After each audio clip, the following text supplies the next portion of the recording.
Dylan from Throttle Company in Columbus, Ohio. We're talking about a 1970 Norton Commando S. Mecum. All right, so Zach is on the other side, but we'll eventually make our way to this side. But the reason, of course, that I can't walk by this one is because high pipes. So that is the major difference between the Commando and the Commando S. And for that reason, I mean, it's so cool looking. I think this is even the one that Keanu Reeves has, that everybody's sort of re-interested in. But of course, I've always been interested because I love a scrambler. And black is a cool color, but these came in yellow and I think maybe even red. But I definitely have seen a yellow one. So it's your standard sort of Norton Commando from the 70s, from 1970. You still have a drum brake, which I think is great. It definitely looks cool. Now, stopping power, sort of debatable, but it definitely looks, it's the better looking front end. Drum in the rear, of course. This is interesting, I noticed on it, I don't even know, 1970, I don't know as well, but this is like repainted as like a metal flake. I love metal flake, so of course, there's two reasons to love this motorcycle. But I just think it looks so cool. I mean, you probably burn your leg on it. It's definitely right side shift, so this is the left, this is the brake over here. And your shin might catch fire, but you're gonna look awesome. I love these motorcycles. I think a Norton is so cool. There's just something about the proportions. They're actually very long. Now that we're sitting here in person, and when you move it around, we have a couple in the shop. I guess we have three. And I always say Nortons, but I mostly mean Commandos because I mostly mean later Nortons.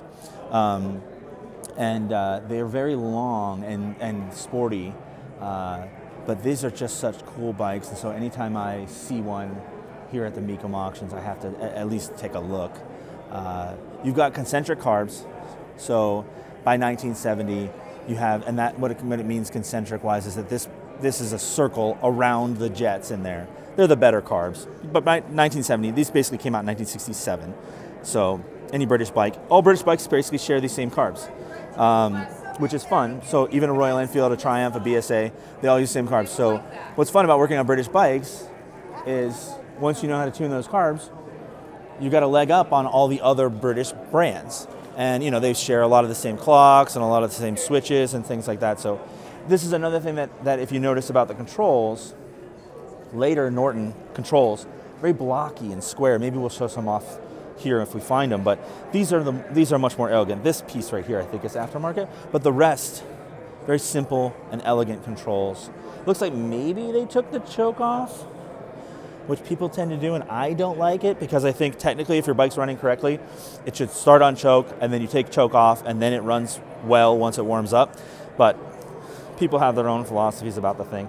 Anyway, I just think it's a very classy and classic bike. I guess sort of debatable on whether or not you agree that the high pipes are classy. I think they are. I think it's very cool to see all the exhaust on one side, and you've got a lot of cool touches on this one. Anybody else? Mecum.